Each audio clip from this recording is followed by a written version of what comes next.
경기연구원은 2019년 12월 19세 이상에서 70세 미만 경기도민 1,200명을 대상으로 공정의 가치에 대한 설문조사를 실시했습니다.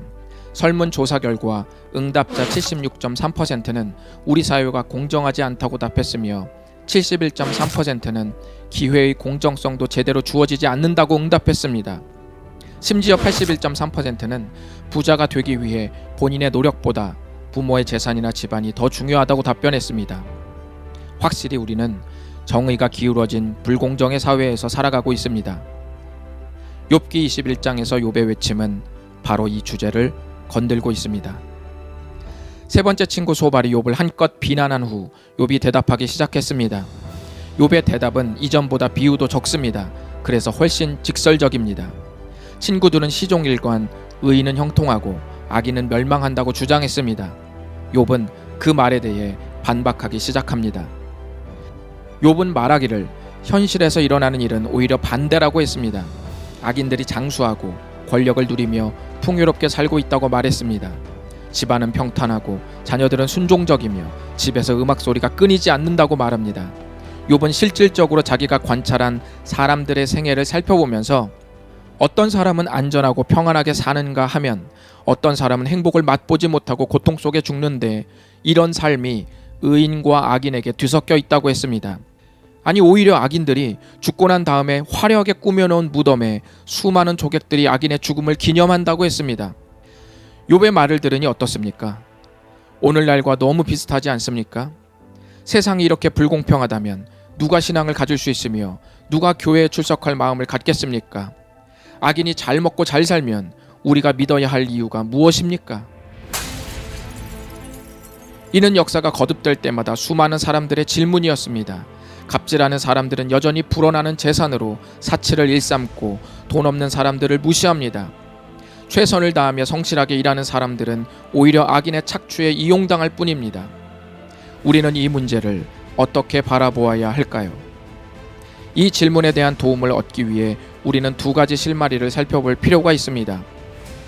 첫 번째는 고통 속에서 질문하는 욥의 섬세한 변화입니다. 친구들이 인과응보의 논리로 욥을 판단했지만 사실 또 다른 의미에서 욥도 인과응보의 껍질을 깨지 못하고 있었습니다. 욥이 무엇을 괴로워했습니까?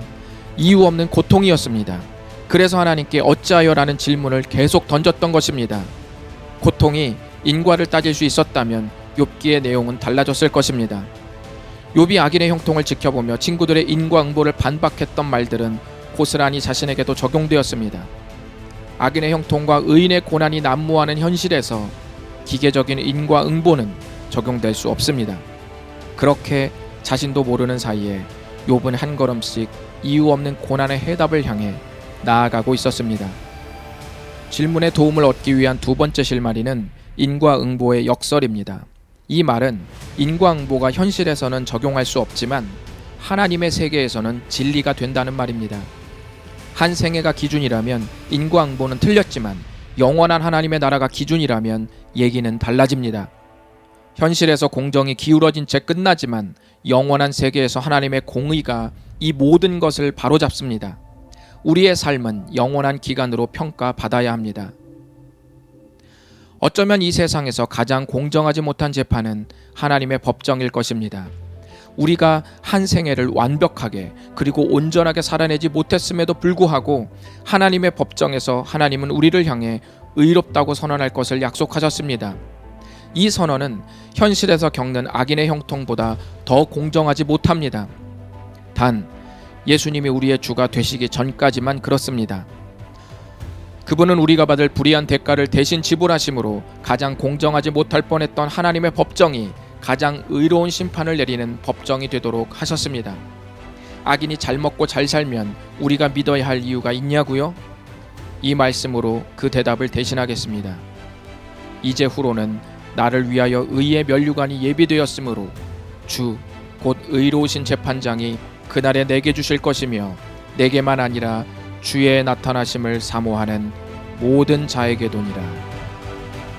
아멘.